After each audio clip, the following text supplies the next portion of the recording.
But circumstances that led to me leaving Jobo were not very nice. And so we got into this thing with my boss, and it even had to become a court case. We've had miscarriages, we've had, now I even know, blighted over.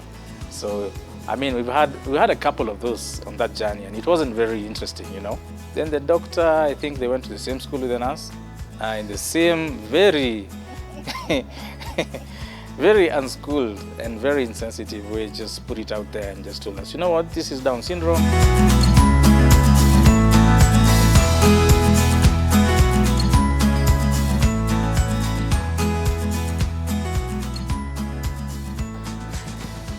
You know, we are rejoicing, I'm here so happy, and then I'm hit with this big word that I have no clue about, because before then, I don't think I even knew what Down syndrome was, you know? So fast forward, it just turns out that, so we saw the doctor the next day. I'm in denial. I'm like, no, this child just, maybe it's just features, maybe, you know, nothing much. We'll see the doctor tomorrow. She wakes up, I don't get to tell her. So we get to see the doctor the next day. So I'm hoping the doctor will just rubbish that report. Then the doctor, I think they went to the same school with us. In the same very, very unschooled and very insensitive way, just put it out there and just told us, you know what, this is Down syndrome. And immediately after that, then there's like a list of 20 things, negative things that we should look out for. So we should come in for checks from next week. You know, things ranging from hole in the heart, you know, like things you don't even, I mean, there could be better ways to break this down to someone. So that was a spoiler spot there just for us, you know, right there. You know, and I can look back and I'm imagining it's been 7 years we've been waiting for this. And we've not just been waiting, you know. We've had these bumps along the way. We had miscarriages, we had a blighted ovum. And then, God really, like Sisi, like sungechuka tu mtu mwingine, yani we've gone through this thing. Like now us, like, you know, we didn't even understand what this thing was. So straight from hospital, after we've gotten that report, remember, when you're in hospital, you have a baby, you've just been told, oh, by the way, this child has Down syndrome. We don't know what that is. Nobody breaks it down to let us know, by the way, this is Down syndrome, this is what happens, this is where it comes from, this is how you're supposed to go through it. So we go home we're like in a daze. So I reach out to my gynecologist and I tell her, please talk to my pediatrician and find out more details. So she's like, okay, I've talked to him, but we want to refer you to somebody who might be able to give you more details and direction and support in that area. So as fresh parents, we go to see this specialist. Because nobody has told us that Down syndrome is a genetic disorder. It's lifetime. We thought it's something that can be corrected, medicated, and it's over. So we go to see this doc, and she's like, oh, okay, she takes the baby, she turns the baby, she's looking at the baby, everything, hands, face, and she's looking, she's asking, is the baby breastfeeding? At that point in time, I'm having real struggles in breastfeeding. I'm now at that point in my life where I don't like the baby breastfeeding. I don't like it. I don't like the experience. I am in pain. I do not like it. And now we are at a point now we started fighting because he's like, what is wrong with you? Don't want to breastfeed the baby. But it's not that I don't want to breastfeed. This child could... So let me tell you about the doctor first. So the doctor tells us, there's not much I can tell you. I'll just tell you that from the things I can see. So how you detect Down syndrome is by markers. They have specific features like on their face, on their hands, the features that make you know that they have it. That's how they detect that's how they are able to tell you that the child has Down syndrome. So from the marker, she's able to tell us, yes, the child has Down syndrome. But the thing about this doctor is that she was bent on breaking any hope that we had of having a gift. She just told us, you know what? This child will never amount to anything. This child will be always dependent on you. This child will never be able to walk. This child will never be able to talk. This child will always... She broke it down to like, we are just carrying trouble and problems with us all our lives. These are new parents. We've not hatujatoka pali tumepata mtoto, there's pain of the CS, and then you come and tell me you just have a baby. So you just have to find a way of knowing how you're going to keep the baby comfortable, because there's really not much you can do to change the scenario that you're in. First person speaking to the life of your child was that negative person. It was a very tough moment over there, but I thank God for my background, my upbringing and my Christian foundation, So, immediately that doctor gave us that report, I was just like inside, I was like, you know what? I made this silent prayer to God, and I told him, you know what? You're the one who gave us this child. I'm not going to listen to anything this doctor is going to tell us. Some of the things she says maybe might actually pass, but the negativity that she's just branding all over, I refuse it and I cancel it, and I'm just going to receive this as it is. But if there was ever the personification of bleeding when you're leading, was that day, Because I remember very well driving from that visit from that hospital. We had no words for each other, because your mind is too busy. I think it's almost like when someone is about to die, You play the life of that child from that day till you just start playing when they're 2 years, 3 years, 4 years, 5 years. Okay, now they're teenagers, now they're grown-ups. We've been told that we'll have to, we're stuck with this child, they won't amount to anything, So you're building blocks with no facts. It was a very, very painful drive for me going home. I remember we were both in tears, and I was driving and she was seated behind, and I could hear her crying, and I was trying to act tough, But if there was ever, that's what I knew, that, you still have to lead even when you're bleeding as a man. And I said, you know what, God, if it's putting this house together, it's in your hands, Just use me, because even me, I'm not that man I used to say I am, like I think I am. The doctors really, really need to be a bit more sensitive, And I think they even need the counseling more than the parents, Because the way you just put out such news to parents is such a big deal for them, That's the one thing. I really hated doctors for the next couple of years, And I didn't even care about what they said about the child. In a way, I think that was a positive thing also, because the next few years, it was just full of negative reports about the child, how nothing will amount to it, And it wasn't very easy. It was very, very hard. From the moment we left that doctor's office, everything was a blur. I remember going to that place where I'm like, I don't like this child. I don't. And then remember I'd mentioned I was having a problem breastfeeding. So let's start by first breaking it down. Down syndrome. What is Down syndrome? So everybody is born with 46 chromosomes. But for Down syndrome, when the 21st chromosome, a third one attaches itself there. So that's why it's called trisomy 21. And when there's an attachment on the 21st chromosome, what happens is it comes with a multiple of complications towards the other chromosome. So it's different in terms of the way it has attached itself. And it causes the child to have different challenges in the way they grew up. So it will vary. It could be from minimal to extreme. And so we didn't have a support system to let us know that actually this is not a death sentence. We had to find out information from internet, and I thank God because at that time we had support. We had support from church. We had support from our family. And at that point where you're feeling like, Carrie, this is, as he's saying, it's like you're walking with a dead child, because there's no life in this person. I thank God for the people who were around our lives at that time who would come and tell us, it's going to be fine, just give it time.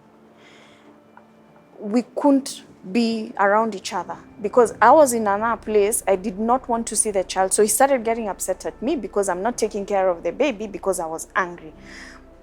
I don't know. I still feel sorry about it right now, but I don't know. I cannot say I was doing it intentionally. I was just at a very broken place. At that time, my sister-in-law came to me and she introduced us to we didn't know somebody called a lactician.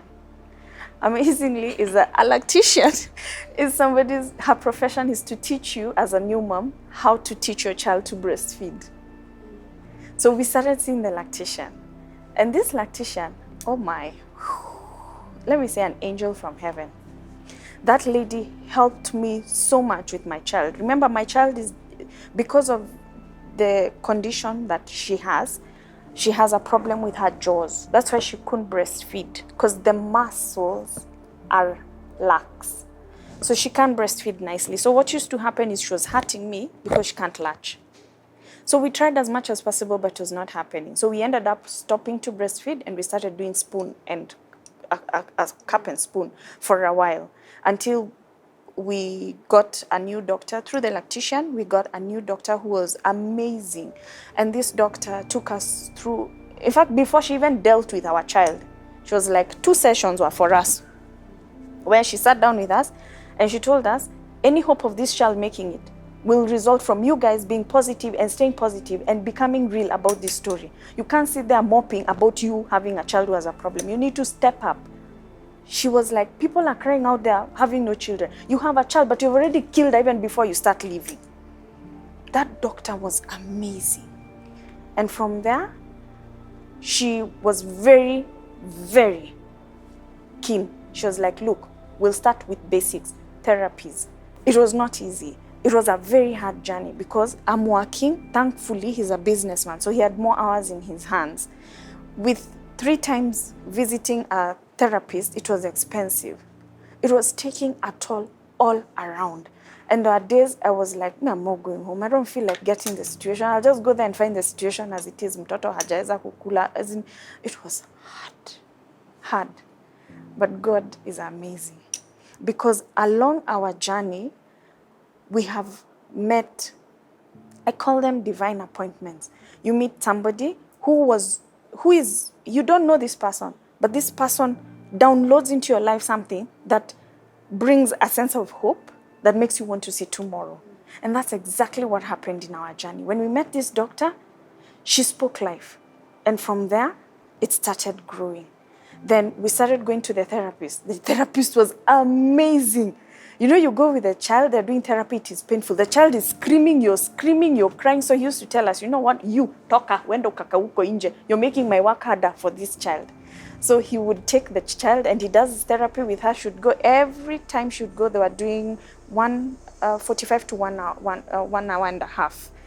And then after that, you take your child home. I thank God also for my husband because he was present. I only used to get Thursday off from work. So all other therapies, it was him who was taking the child to hospital. And that took a toll on our marriage because everything was strained. Everything was strained. We can now clearly even address some of the challenges that we went through. Now I understand that the reason why she kind of rejected the child, it's a normal response. It's a normal response now, I understand. But you can imagine we've both just been hit with this ton of bricks, and then she decides how she's just going to avoid it, and she leaves me in that space. So you can, and it's not going anywhere, and it's a daily thing, you know. My work over here, I'm running like a small SME. I'm just trying to bring it up. Then I'm hit with, I have to do therapies for the child thrice a week, you know. It's not, number one, it's expensive. Number two, it takes all my time, you know. So, 3 days in a week, surely, there's no week, you know. Then I'm having all these thoughts and I'm thinking, okay, we could be trying to juggle this between us, but she wasn't present, all right, then. Now I understand that it hits some people different, all right? So with that now knowledge, I can actually now talk about it, you know? For a long time, I couldn't even bring up this topic, you know, because it will always make her feel guilty. It will make me just go back into that place where I used to feel so abandoned by her. And definitely that ate into our marriage, all right? Space was growing every day between us. We almost broke up. It got to a very, very bad point because even by the time Then we were about to get our second child.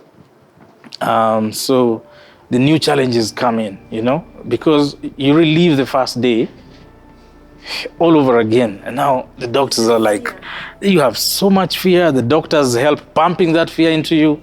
And then, you're being asked things about doing the test, taking the test, because there are the two ways of Down syndrome coming into play, right?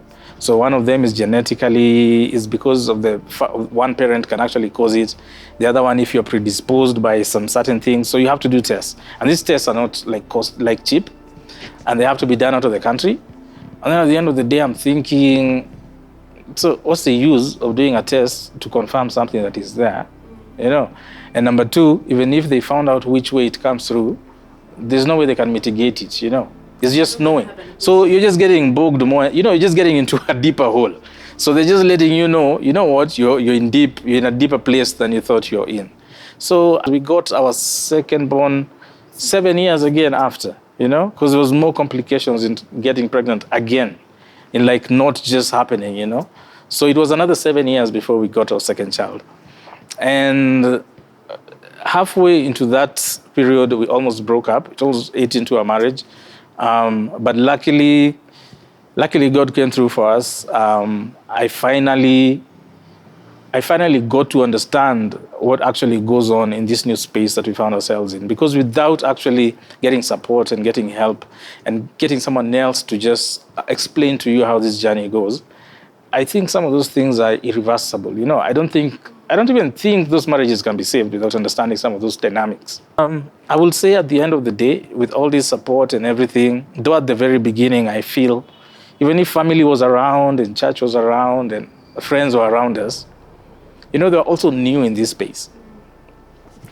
And I was also angry at them at the beginning, And that's why you need to understand some things for you to actually get back and be sober again. Because then I was like, everyone just threw their hands and just walked away, But then later on I understood, it's not just me who found myself in this new space. Even them, it's a new space. And they don't know what to tell me. I was very, very mad with God, all right? So by this time I had put him aside and just tried to manage my things. But when things really got too much for me, I always found myself just going back to him, because there was no way out without him, Because the next thing that I didn't want also, for a long time I fought, and I didn't want to get into those groupings, because most of those groupings, to tell you the truth, they're just wishy groupings, So, and I'm not about, I have enough wishes going on. I can't handle another one, So for a very long time, I kept away. Guys will invite me into those sittings. I would never want to go in there, because once or twice I went in there, it was just wishy. And I think they were just the wrong ones that I went into. So that was it for marriage. I think we're stronger now because of that. And I believe we're stronger because by the time we're getting our second born, we were ready. We were not just ready for a child, we were ready for a second Down syndrome child. Personally say that for me it was hard because I didn't know how to help this child. And for me, because I was at that place where I'm like, God, I don't know what to do. I went into working. I would work many hours so that I'm constantly busy, so that I don't have a time where I have to sit down and think about my reality. My reality was that I had a child who had special needs and needed special attention. Because I was at that space where I was like, God, you had refused us a child. Okay, no, that's just the wrong way to say it. We had not been able to get a child. And then you give us a child, and the child is, for lack of a better word, broken. Why? Are you punishing? I used to take it out on myself so much because I know where I'm coming from. Are you punishing me? Is it that I'm not good enough to raise a person to raise up a child? Or is it just because I'm not forgiven from my past sins? But I thank God for a support group that I got. One was my pastor introduced me to a group in Nairobi Down Syndrome Society. And Nairobi Down Syndrome Society has all these written information. In fact, after getting the information and reading, information is always power. A lot of the questions that I had just vanished. And that's when I started having an understanding. This child will make it. It came from a point of somebody who believed that they needed to give us information that would speak life into a situation.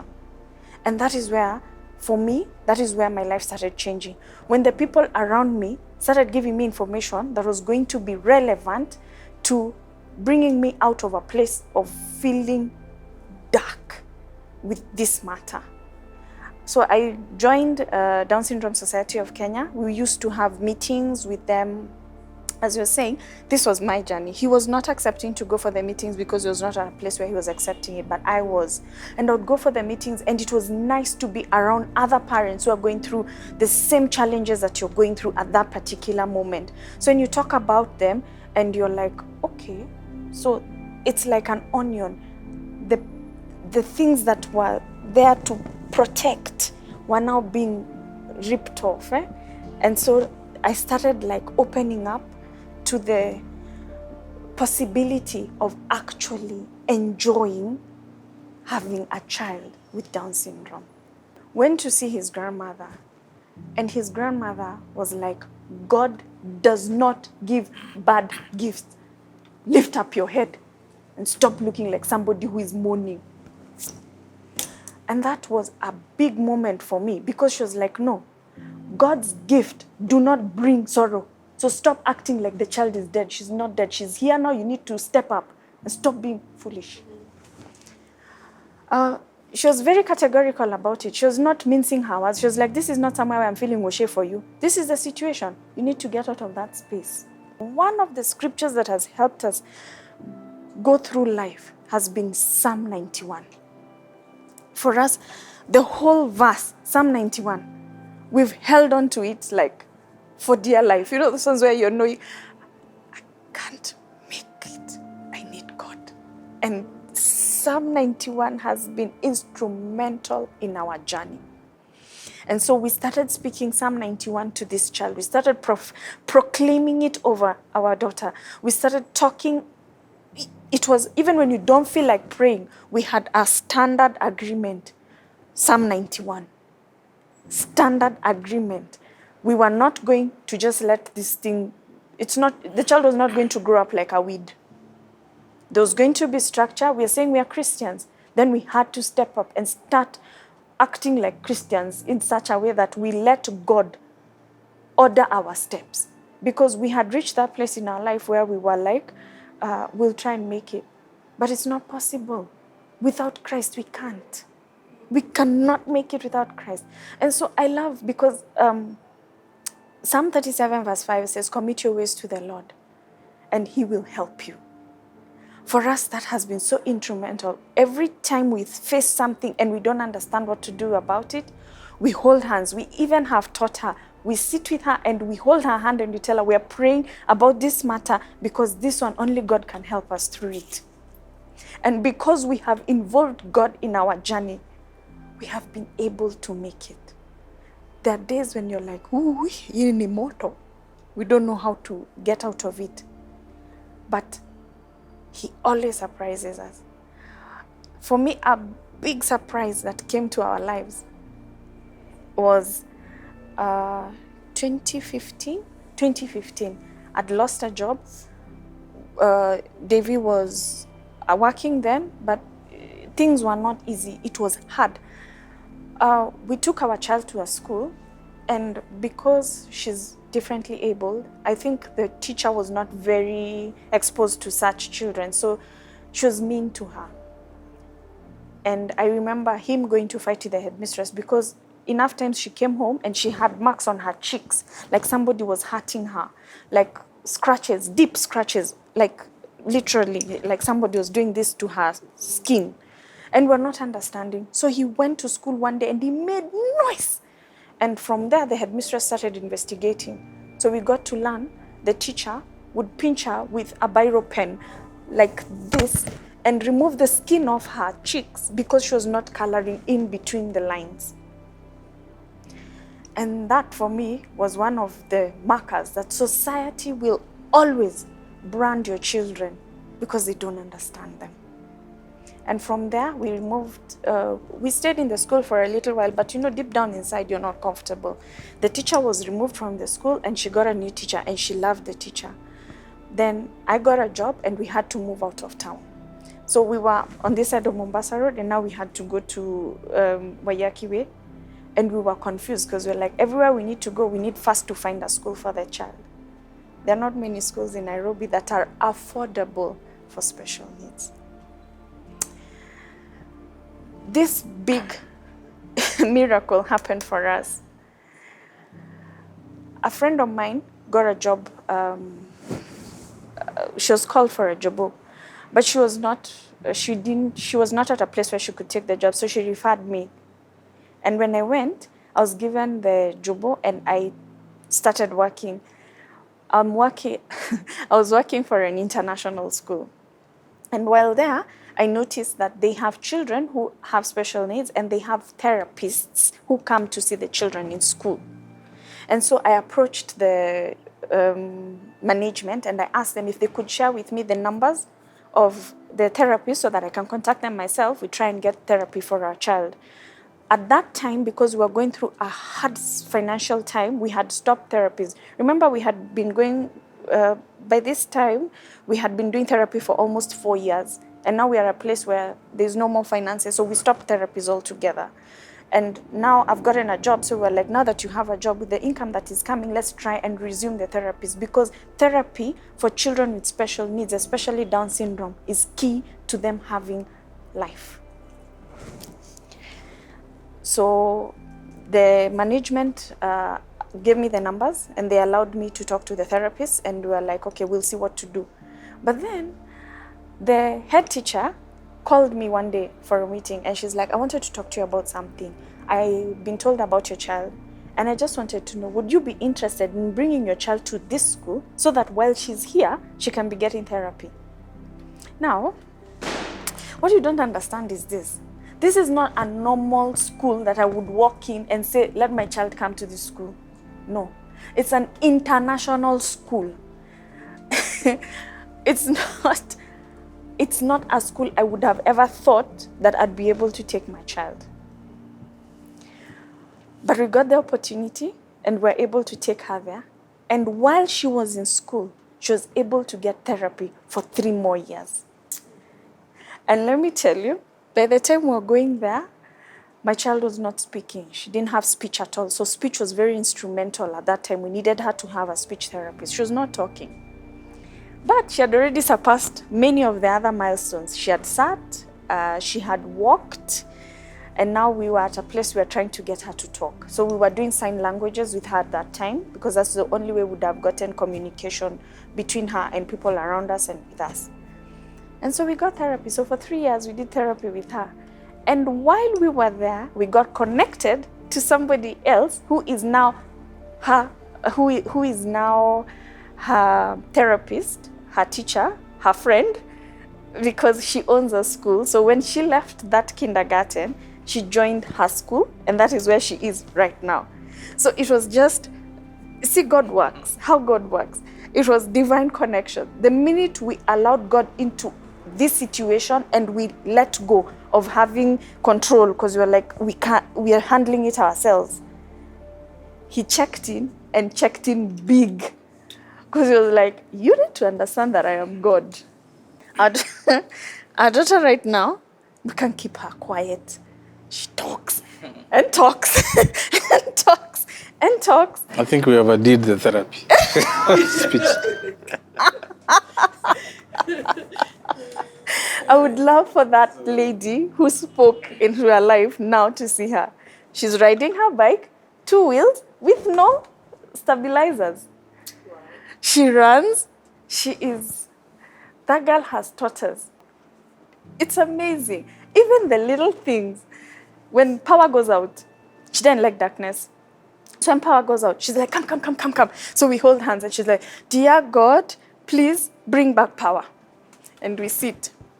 So you know how we are. We're like, okay, we've prayed. power comes back. He's like, come. Thank you, God. Power is back. It's amazing. Anyway, so I will just say simply, as she was out getting support from groups and people around her,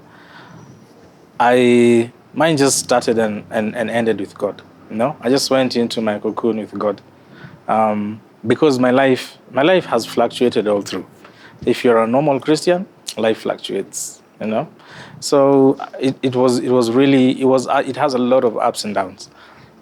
So I went into this cocoon and I just locked myself in with God, and I just tried to find peace with Him and just tried to get bearings on where He's taking us and what's up with this journey, you know.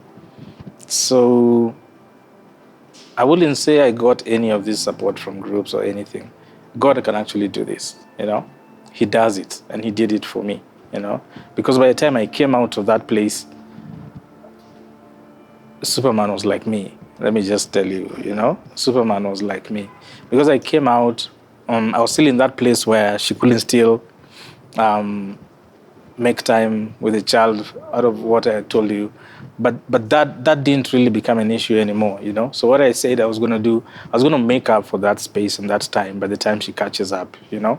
So I took the child, we'll go out, I will like just do, you know. I will take her from school, and not just because one of the things we do in this space is most of us, because we are scared and we don't know what to do, we keep our kids locked into the houses, you know. We don't expose them to life because, one, society, you know. Everyone just stares, you know. and they ask funny questions and they treat your child funny. And, you know, the easiest thing is just to avoid them and just stay at home. So, you know what? I decided, you know, my child's not going to miss out on what life is about because of these guys. So I will go out and I will actually overdo it, you know. So I will go out and I can remember very well. I will just do malls, we'll do arcades, we'll do just anywhere that's just social, you know. And I will meet parents who will stop us and ask me questions. And they didn't have their kids with them, you know. And they will start asking me questions about her. And then I will later find out that they've left theirs at home, you know, like countless of them. And I believe that's one of the things God also wanted to get across through us and through me. So it started panning out into be a positive thing, you know. We've gone to, I think, literally every school in this Nairobi, you know, just trying to get a perfect school for her. But you know what? I never got tired, you know. I said, you know what? Until the day we get a perfect school, we'll just keep moving. You know, and we'll keep moving houses also so that our kid also doesn't stay like miles away from the school. So we've moved a lot in houses. And now that we ended up, like she said, where we stay, we actually stay where we stay because we're like right next to the school, you know, because it worked out perfectly. And in hindsight, again, in the same way that I looked back and I remember the prayers I used to pray about my wife, who is her now. Now I realize what I was praying for. In the same way, I remember back then I also used to pray for God for something else, for ministry. And what ministry was this? Was ministry to just work with homes, you know, and children. And I didn't specifically know it was going to touch anything to do with special kids, but I used to pray about that too, you know. And now when I went into this closet with God and He brought all these things up again, and I remembered, I also used to say I wanted to be in this space, you know. And kumbe, all these years, I was like just fighting that space, you know. So I went in here, God gave us this child, and she's the front, you know, to just pushing this agenda that God had laid in my heart like years back, you know. So she's such a positive influence everywhere we go. She's such an icebreaker. Now, I think a year back, I decided to just jump in with both feet into this special needs space, you know, because I'd been fighting it for a long time. I've just been there like halfway-ish. But now I'm in like full-time, you know. Other things I do are now part-time for me. So that panned out well, you know. I'm where I've always wanted to be. I'm enjoying that space. I've met other people, other parents, other kids, you know. And I mean, it's a totally whole new world, you know. And it's a world that, unfortunately, society has no clue about, you know. Totally no clue about. But guess what? They're in God's agenda, you know. I mean, it's a space even sadly to say, even churches have no clue about, But guess what? Then God's agenda, So I said, you know what? This is exactly where God needs me to be, and I'm going to be here and I'm going to do this until the day he brings something else, The one big challenge is cost of bringing up these children is ridiculous. Why is it ridiculous? Because the government has done zero about it to try and help us out, So what do we need to do? So we have to step out and just take it up for our children, because we can't just sit back and wait for them to do things for us, Like 80% of special needs families are in abject poverty, And I never used to understand that. But now I do. Because remember, I told you 80% of these marriages never work out. And that's the genesis of this problem. Because once one partner steps out, already two of us, it's still a huge burden for us. So when one of us walks away, you can imagine what it does to the one parent. One, all the resources are left to you. Two, you cannot not be away from your child. So you have to actually give time apart from just resources. So you can imagine how that's such a big driver into poverty if you're this one parent. And that's how 80% of them just end up being in abject poverty, because you end up eating into all the resources, all the things you ended up building up in your life, So what we're trying to do is just to bring in these children around the community and subsidize them, or even not charge them anything, and then get the parents who can actually pay, so that they can actually just sustain the operations of the school. You know what? I'm so glad you've said that, because I've known you for a long time, David, and for sure you're called into ministry. I can't wait to see what God is going to do in your life, and you too, Susan, as you come together as a couple and just share what the Lord has put in you. Thank you so much. Thank you so much. There's a scripture that Susan has shared with us that I just want to read aloud for all of us. It's Psalms 91. This is what it says. Whoever dwells in the shelter of the Most High will rest in the shadow of the Almighty. I will say of the Lord, He is my refuge and my fortress, my God in whom I trust. Surely He will save you from the fowler's snare and from the deadly pestilence. He will cover you with His feathers, and under His wings you will find refuge. His faithfulness will be your shield and rampart. You will not fear the terror of night, nor the arrow that flies by day, nor the pestilence that stalks in the darkness, nor the plague that destroys at midday. 1,000 may fall at your side, 10,000 at your right hand, but it will not come near you. You will only observe with your eyes and see the punishment of the wicked. God is our strong tower, where the righteous can run and they need not to be afraid. It doesn't matter really what you're going through. God remains faithful. You can trust that. You can take it to the bank. God bless you.